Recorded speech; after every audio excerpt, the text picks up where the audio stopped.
नमस्कार, मैं अशोक कुमार पांडे। स्वागत है आपका टीसीएच पर। ऐसा लगता है कि संभल में वो आग लगाने की कोशिश की जा रही है जो 2027 तक, जब यूपी में इलेक्शन है, तब तक लगातार धधकती रहे। यह भी हो सकता है कि मोदी जी के बाद कौन प्रधानमंत्री बनेगा, मोदी जी के बाद भारतीय जनता पार्टी का सबसे बड़ा नेता कौन बनेगा, इसको लेकर जो कंपटीशन चल रहा है उसमें योगी आदित्यनाथ खुद को सबसे आगे रखना चाहते हैं और संभल उसके लिए उनको बड़ा बहाना मिल गया है। और यह भी हो सकता है कि योगी आदित्यनाथ को उनकी कुर्सी से हटाने की जो लगातार बात चल रही है उसको किनारे करने के लिए, यूपी का माहौल खराब करने के लिए, यूपी के अंदर सांप्रदायिक जो एक आप कह सकते हैं कि ध्रुवीकरण है, उसको और तेज करने के लिए संभल के इस्तेमाल का मन बना लिया है सरकार ने। आप जानते हैं संभल में गोलियां चली थी, सबसे पहले मस्जिद को कहा गया इसका सर्वे होगा। सर्वे करने के लिए एक बार लोग पहुंचे, नहीं बात बनी तो दूसरी बार जुलूस की तरह पहुंचे, जय श्री राम के नारों के साथ पहुंचे और कुल मिलाजुलाकर जो तमाशा वहां पे हुआ उसमें 5 लोग मारे गए। और उसके बाद जब वो 5 लोग पहुंचे राहुल गांधी से मिलने के लिए तो गिरिराज सिंह ने इसको मीटिंग जिहाद कहा। यह बात अलग है कि एक दिन पहले ही ओवैसी और उनके लोगों के साथ गिरिराज सिंह की वैसी ही मीटिंग की फोटो आई थी। हां, वहां सब हंसते हुए थे, संभल के लोगों के चेहरे गिरे हुए थे क्योंकि वो लोग थे ये जिनके घर के लोग मारे गए थे। ये सारा कुछ चल ही रहा था कि अचानक पुलिस को वहां एक मंदिर मिलता है। यह पहली बार इतिहास में हुआ होगा कि पुलिस को मंदिर मिलता है और पुलिस बाकायदा उस मंदिर के मिलने को और सारे कुछ को लेकर शोकेस करती है। उसका वीडियो आता है और उसके बाद फिर बयान आने शुरू हो जाते हैं। बयान कुछ इस तरह के थे जिनको सुनकर यह लग रहा था कि मंदिर के ऊपर मुसलमानों ने कब्जा कर दिया था, वगैरह वगैरह वगैरह। लेकिन न्यूज चैनल्स जब वहां पहुंचे और खास तौर पे उस मंदिर के जो मालिक थे, रस्तोगी समाज के लोग थे, जब उनसे बात की तो निकल के ये आया कि मंदिर को वो लोग खुद बंद करके गए थे और मंदिर जब वो बंद करके गए थे उसकी चाबी उन्हीं के पास है। मंदिर में किसी तरह का कब्जा नहीं हुआ है, कोई मूर्ति नहीं तोड़ी गई है, जैसा था मंदिर वैसा ही है। जब कोई पूजा करने वाला नहीं था तो वो मंदिर बंद का बंद पड़ा रहा, लेकिन उस पर किसी कब्जे की बात गलत है, ये वहीं के लोगों ने कहा। ये एबीपी न्यूज ने एक वीडियो किया था, एक बातचीत का वीडियो किया था। वो वीडियो आसानी से आपको मिल जाएगा, यहां पर भी सुन लीजिए कि जो लोग उस मंदिर के मालिक हैं वो क्या कह रहे हैं। कब आप यहाँ से चले गए थे छोड़ के? 6 में चले गए, 17 साल पहले चले गए। कोई कारण था? क्या कारण था? किस वजह से छोड़ना था? ना डर वुर कुछ ना, आपस में जो है सब चले गए थे तो अकेले रह गए थे इसलिए जाना है, और कोई वजह ना थी, डर की कोई वजह ना थी। क्या तब भी मंदिर पर अतिक्रमण होना शुरू हो गए थे? मंदिर तो जैसा था वैसे ही है, कोई अतिक्रमण नहीं हुआ मंदिर पर। मंदिर तो जैसा था वैसे ही। बगल में जो मंदिर से सटी हुई दीवार नजर आ रही है उसको लेकर क्या कहना है आपका? ये तो मंदिर का ही कमरा है। मंदिर लोगों ने बनवाया था? हाँ, हम ही लोगों ने बनवाया था। तो जो अतिक्रमण वाली बात है कि आगे भी जो है वो हिस्सा एक बढ़ गया था, दीवार खड़ी हो गई थी, उसको लेकर क्या? दीवार तो हम ही लोगों ने खड़ी कराई। कोई दीवार नहीं खड़ी हुई थी। जब हम जा रहे थे यहाँ से तो हम इसके बनवा गए थे, इसलिए कि जितनी जगह मंदिर की है वो मंदिर की जगह बनी रहे। बाद में किसी को कोई मनाही नहीं थी, कोई कभी भी आए दर्शन करे, चाबी ले। जब कोई बचा ही नहीं था तो चाबी लेने वाला कोई था नहीं, इसलिए हम चाबी लेके गए थे। जो ये तमाम सारी चीजें लोग कह रहे हैं कि डर की वजह से यहाँ से बहुत सारे लोगों ने पलायन किया, तो इसमें कितनी सच्चाई है? जिसकी जहाँ व्यवस्था होती चली गई वो चलते जाते रहे। कोई ऐसा डर तो यहाँ पे था ही ना, डर का माहौल तो कुछ था ही ना। मंदिर जब यहाँ से बंद करके चाबी दी तो चाबी आप सबके पास थी? किसके पास थी? रस्तोगी बिरादरी के पास थी। तो आपने सुना, वो ये कह रहे हैं कि पहली बात तो ये कि मंदिर वो खुद बंद करके गए थे, दूसरी बात ये कि जब वहां से गए थे तो कोई डर जैसी बात नहीं थी, और तीसरी बात ये कि उसके बगल में जो दीवार खड़ा करने की बात है वो दीवार भी उन्हीं लोगों ने खड़ी की थी ताकि मंदिर की जो जमीन है वो जमीन बची रहे। और इन सब में आप जोड़ लीजिए कि इतने लंबे समय से मंदिर बंद था, मुस्लिम इलाका है, वो आसपास मुस्लिम रहते हैं, लेकिन किसी ने ना तो मंदिर पे कब्जा करने की कोशिश की, ना तो मंदिर पर कोई नुकसान पहुंचाने की कोशिश की। लेकिन बात इतने से कैसे रुक जाती? अभी अभी खबर यह आ रही है कि वहां जो कुआं है उसमें से पार्वती जी की खंडित मूर्तियां मिली हैं। देखिएगा 2-1 दिन में उसकी भी हकीकत सामने आ जाएगी कि क्या है, कैसे है। आदमी अगर तोड़ेगा तो वहीं कुएं में डालकर क्यों छोड़ेगा, और पार्वती जी की मूर्तियां तोड़ेगा लेकिन शिवलिंग छोड़ देगा, यह बात भी समझ में आने वाली नहीं है। लेकिन अभी यह न्यूज चल रही है, विधानसभा में हंगामा चल रहा है और इसको लेकर तमाशा बना रहेगा। आपको याद होगा कि यूपी के हाई कोर्ट के एक जज साहब थे, जज साहब हैं शेखर यादव जी। उन्होंने जाकर बाकायदा बयान दिया, विश्व हिंदू परिषद के कार्यक्रम में जाकर भाषण दिया, कठमुल्ला शब्द का उपयोग किया और भी बहुत सारी बातें की। असल बात जो वो कहना चाह रहे थे, वो ये कहना चाह रहे थे कि भारत में हिंदू जो चाहेंगे वो होगा, बहुसंख्यक जो चाहेंगे वो होगा। ये हमारे जज साहब कह रहे थे, जिनको संविधान को लेकर फैसला देना होता है, जो संविधान के पन्नों के हिसाब से अपने फैसले देते हैं, जिनके कंधे पर जिम्मेदारी है कि संविधान सही तरीके से लागू हो कानून के क्षेत्र में। उन जज साहब ने ये सारे बयानात दिए थे। उसके बाद महाअभियोग प्रस्ताव की बात आई थी। कपिल सिब्बल ने कहा था उनके खिलाफ महाअभियोग प्रस्ताव लेंगे। खबर यह है कि वहां की जो बार एसोसिएशन थी उसने भी इसकी मजम्मत की थी और सुप्रीम कोर्ट ने भी इसका संज्ञान लिया है। लेकिन योगी आदित्यनाथ उसको सही ठहरा रहे हैं। योगी आदित्यनाथ का कहना है कि वो सच कह रहे हैं और इसलिए उनके खिलाफ महाअभियोग प्रस्ताव लाया जा रहा है। अब जाहिर है कि वो जो कह रहे हैं वो योगी आदित्यनाथ के लिए बहुत अच्छा है, क्योंकि वो वही कह रहे हैं जो योगी आदित्यनाथ जैसे लोग लगातार कहते रहे हैं। राहुल गांधी संसद में मनुस्मृति की बात उठा देते हैं तो लोगों को बड़ी दिक्कत हो जाती है। वो कह देते हैं कि आप संविधान से नहीं मनुस्मृति से देश चलाना चाहते हैं तो बड़ी परेशानी हो जाती है। लेकिन जब जज साहब वही बात सीधे ना कह के इनडायरेक्टली खड़े होकर कहते हैं विश्व हिंदू परिषद के कार्यक्रम में, तो उसको भारतीय जनता पार्टी के मुख्यमंत्री अगर डिफेंड करते हैं तो इसका मतलब क्या होना चाहिए, यह आप भी समझते हैं और मैं भी समझता हूं। जज साहब ने कोई पोस्ट रिटायरमेंट अपना प्लान पहले से बना के रखा हो तो इसमें किसी को आश्चर्य नहीं होना चाहिए। हम जानते हैं कि कलकत्ता हाईकोर्ट के जज साहब रिटायर होते ही कहते हैं कि मैं तो जिंदगी भर आरएसएस से जुड़ा रहा, और उसके बाद बीजेपी में शामिल हो जाते हैं और चुनाव लड़ते हैं। यह हमारी जुडिशरी की हालत है।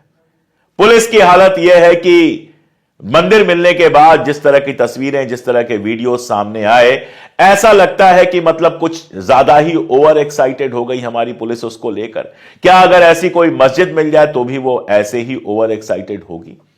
पुलिस का काम है कानून व्यवस्था बनाए रखना। ठीक है, उनकी छापामारी या दबिश या जो भी चल रहा था उसमें मंदिर मिला, उनका काम है मंदिर के मालिकों का पता करना, मंदिर के हालात का पता करना, उस तरह की रिपोर्ट देना।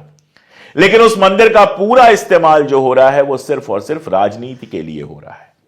सुप्रीम कोर्ट का फैसला आ चुका है कि सर्वे रुके रहेंगे जब तक अगली डेट नहीं पड़ती है।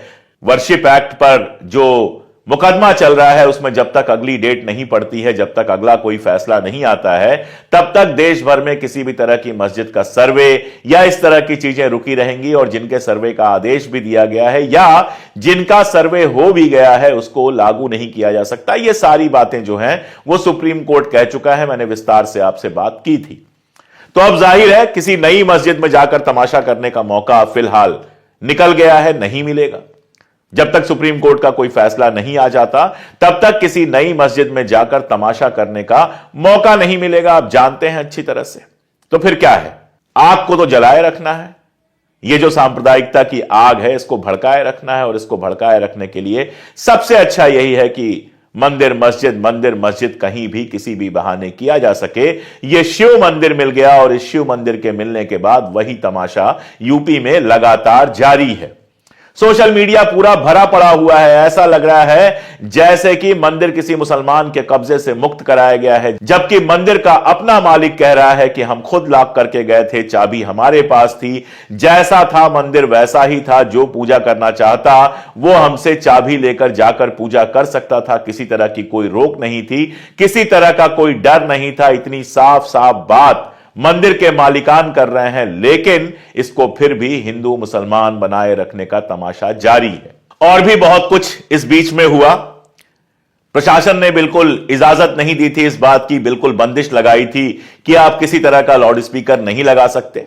और यहां तो मैं सीधे सीधे कहता हूं कि इमाम साहब की गलती थी।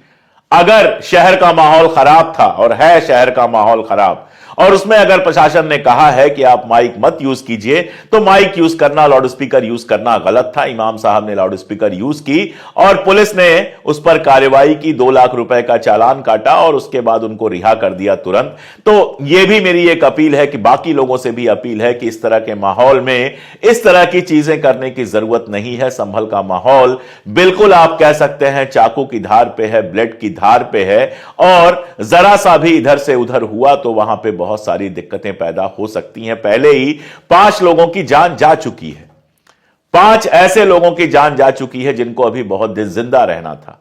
5 परिवार ऐसे हैं जिनका नुकसान हो चुका है। तो चाहे पुलिस प्रशासन हो, चाहे वहां के स्थानीय नागरिक हो, चाहे हिंदू हो या मुसलमान हो, उनके लिए जरूरी है कि इस समय एक एक कदम फूंक के रखें, इस समय एक एक बात सोच कर कहें और इस समय एक एक कार्रवाई बहुत सोच कर करें ताकि शहर का माहौल बना रहे। लेकिन सवाल तो यह उठता है कि जिनके ऊपर सबसे ज्यादा जिम्मेदारी है शांति व्यवस्था बनाए रखने की, इस देश में संविधान और कानून का राज बनाए रखने की, वो लोग किस तरह से व्यवहार कर रहे हैं। मंदिर के मिलने के बाद गिरिराज सिंह तुरंत बयान देते हैं और गिरिराज सिंह का बयान आता है चौंकाने वाला खुलासा। मेरा सवाल यह है कि इसमें चौंकाने वाली बात क्या थी। एक मंदिर है वहां पर जिसकी चाबी उसके मालिकान के पास है, जिसमें किसी तरह का नुकसान नहीं पहुंचा हुआ है। इसमें चौंकाने वाली बात क्या थी। लेकिन इस पूरे मामले को ऐसे पेश किया गया जैसे कोई ये बहुत बड़ा चौंकाने वाला मामला हो, कोई ऐसा मामला हो जिसमें मुसलमानों के खिलाफ कुछ निकल गया हो, मुसलमानों ने मंदिर पर कब्जा किया हो। और यह सब क्यों किया गया, पूरा का पूरा गोदी मीडिया इसको इसी तरह से दिखाने पर क्यों लगा हुआ था। क्योंकि सब चाहते हैं किसी ना किसी तरह से वहां पर कोई ना कोई तनाव पैदा हो, वहां ना हो तो कहीं और हो, लेकिन देश में तनाव पैदा रहे ताकि सांप्रदायिक ध्रुवीकरण होता रहे। गोदी मीडिया अपने जहरीले प्रोग्राम दिखाते रहे जिस पर उसको अच्छा खासा व्यूअरशिप मिले, 2 मौलानाओं को 5,000 रुपए देकर बुला ले, यहां से कुछ लोगों को बुला ले अपने स्टूडियो में, वही करे जिसके लिए वो फेमस है, जो कहते हैं तोते लड़ाना, मुर्गा लड़ाना, वो काम अपने यहां करे और तमाशा जो हो वो पूरा देश तालियां बजाकर देखे। यही इच्छा ऐसा लगता है मीडिया की है और नेताओं का तो कुछ कहना ही नहीं है। ऐसा लगता है कि इस देश में किसी भी तरह से कोई ना कोई सांप्रदायिक मामला बनाए रखना इनके लिए जिंदा रहने का तरीका रह गया है। मनोज झा साहब जो राज्यसभा के मेंबर हैं आरजेडी के, उन्होंने बहुत जरूरी बात कही। उन्होंने कहा कि यूपी के सीएम योगी आदित्यनाथ बहुत कड़े कंपटीशन में हैं, गुजरात वाले भैया के साथ बहुत कड़ा कंपटीशन चल रहा है, या तो आप संविधान के साथ हैं या इस तरह की नफरत फैलाने वाली भाषा के साथ, जिसकी तरफ मैंने पहले इशारा किया था। मोदी जी अगले साल 75 ईयर्स के हो जाएंगे और अगर भाजपा अपने संविधान से चले तो मोदी जी को रिटायर कर देना चाहिए। चलिए, मुझे नहीं लगता कि वो रिटायर करेंगे, लेकिन उसके बाद भी यह तलाश तो शुरू हो गई है कि मोदी के बाद कौन।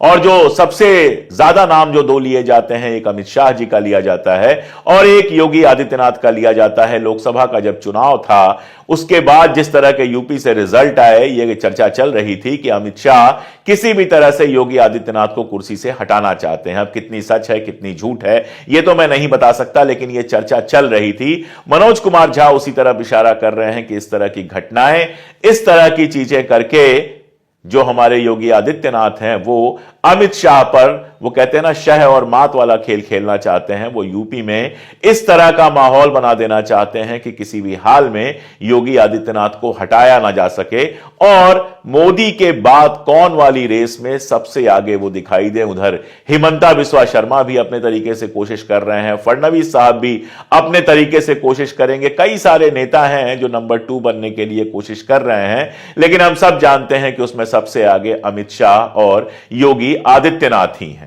जियाउर रहमान बर्क जो वहां सांसद हैं, समाजवादी पार्टी के सांसद हैं, उन्होंने एक बहुत जरूरी बात कही। बेरोजगारी और महंगाई जैसे मुद्दों से ध्यान हटाने के लिए इस तरह की टिप्पणियां की जा रही हैं। अब यह तो सही ही है, आप बेरोजगारी पे और महंगाई पर तो अपने देश में कहीं बात होते हुए सुनते नहीं हैं, कोई चैनल उन पर बात करता हुआ दिखाई नहीं देता है। इस तरह के मुद्दों पर खूब बात होती है, लेकिन एक दूसरी हकीकत यह है कि इस देश में अब वोटिंग ऐसे ही हो रही है। अगर बेरोजगारी और महंगाई पर वोटिंग होती तो कई सारी राज्य सरकारें बदल चुकी होती, लेकिन हर चुनाव में हम देख रहे हैं कि सांप्रदायिक ध्रुवीकरण और जातिवाद सबसे आगे होता है और मुसलमान सबके लिए सबसे आसान निशाना है और सारे चुनाव इसी पर डिपेंड हो जाते हैं। आप सोचिए, बात चल रही है संभल की और वहां के बीजेपी के जो जिलाध्यक्ष हैं हरेंद्र सिंह रिंकू, वो कहते हैं कश्मीरी पंडितों का दर्द सबने सुना है। अब मैं बार बार, कश्मीर पर तो मेरा काम है, कश्मीर पर मेरा रिसर्च है, मैं बार बार पूछता हूं कि कश्मीरी पंडित जब मजबूर हुए थे कश्मीर छोड़कर निकलने के लिए तो ये लोग कहां थे, कहां थी भारतीय जनता पार्टी? क्या यह सच छुपाया जा सकता है कि जिस समय कश्मीरी पंडित कश्मीर से बाहर निकले उस समय भारतीय जनता पार्टी सत्ता की भागीदार थी? उस समय विश्वनाथ प्रताप सिंह सत्ता में थे, उस समय वहां पर वही जगमोहन राज्यपाल बनकर गए हुए थे जिनको भारतीय जनता पार्टी ने राज्यपाल बनाया था, जो बाद में भारतीय जनता पार्टी से सांसद भी रहे। क्या किया कश्मीरी पंडितों के लिए आपने? कश्मीरी पंडितों का नाम तो आप बहुत लेते हैं, लेकिन 10 साल शासन में हो गया, कितने कश्मीरी पंडितों को ले जाकर आपने कश्मीर में बसाया? जो कश्मीरी पंडित अभी भी कैंपों में 1 BHK 2 BHK में रह रहे हैं, उनके लिए क्या नया बनवा के आपने दिया? उनको आज भी जो रियायत मिलती है, जो महीने का पैसा और राशन वगैरह मिलता है, वो वही है जो मनमोहन सिंह जी ने पास किया था। उनकी नौकरियों के लिए एक पैकेज था, वो भी मनमोहन सिंह जी ने पास किया था। आपने उनके लिए ऐसा क्या किया है? सिर्फ उनका नाम बेचना है चुनाव के लिए, सिर्फ उनका नाम बेचना है बाकी देश में मुसलमानों के प्रति नफरत फैलाने के लिए। कश्मीर का किस्सा बहुत कॉम्प्लेक्स है, मैंने तो पूरी किताब लिखी है 500 पेज की और बहुत डिटेल में बताने की कोशिश की है, लेकिन कश्मीर का किस्सा बहुत कॉम्प्लेक्स है। आप संभल की तुलना कश्मीर से कर रहे हैं, मतलब वहां का मालिक, मंदिर का मालिक खुद आके कह रहा है कि कोई कब्जा नहीं हुआ था, लेकिन पूरी भारतीय जनता पार्टी और हमारा मीडिया लगा हुआ है यह साबित करने पे कि उस मस्जिद पे कब्जा हुआ था। और अब नई नई खबर आ गई है कि वहां के कुएं से पार्वती जी की खंडित मूर्तियां मिली हैं। जाहिर है यह आग लगातार भड़काए रखने की कोशिश की जाएगी और ऐसे में हमारा आपका फर्ज यही बनता है कि इस आग को जितना बुझाया जा सके उतना बुझाया जाए। खास तौर पर जो संभल के नागरिक हैं उनसे मेरी हाथ जोड़ के प्रार्थना है कि शांति व्यवस्था बनाए रखिए, किसी भी तरह का कोई ऐसा कदम मत उठाइए जिससे संभल के हालात बिगड़े। और जो लोग सोशल मीडिया पर हैं, जो लोग यूट्यूब करते हैं या सोशल मीडिया पर हैं, ट्विटर पर लिखते हैं, फेसबुक पर लिखते हैं, उनसे मेरी गुजारिश है कि जब तक खबरें कंफर्म ना हो कुछ भी भड़काऊ पोस्ट ना करें। आप देखिए 2 साल हो गया मणिपुर जल रहा है, लगातार वहां से खबरें आती हैं।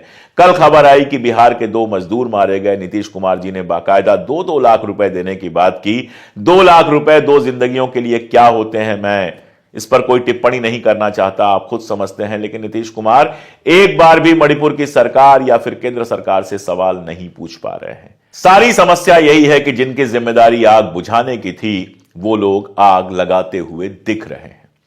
ऐसे में हमारा सक्रिय होना बहुत जरूरी है। ऐसे में हमारे जैसे लोगों के लिए शांति बनाए रखने की अपील करना बहुत जरूरी है। बाकी तो जो देश में हो रहा है वो हो ही रहा है। आज के लिए इतना ही, बहुत शुक्रिया।